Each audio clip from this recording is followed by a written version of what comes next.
If you are wondering if we have split screen available on OPPO Reno 15 Pro, then the answer is yes, and we have three main ways that allow you to activate the split view.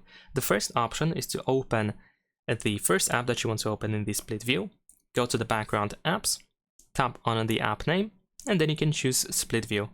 Then of course select the second app that you want to open in the split view, and there we go, that is pretty much it.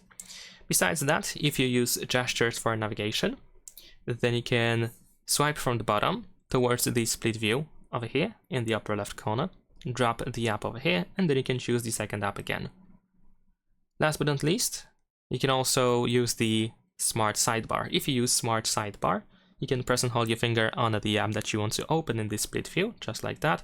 And then as you can see, we can drop the app anywhere to open the split view.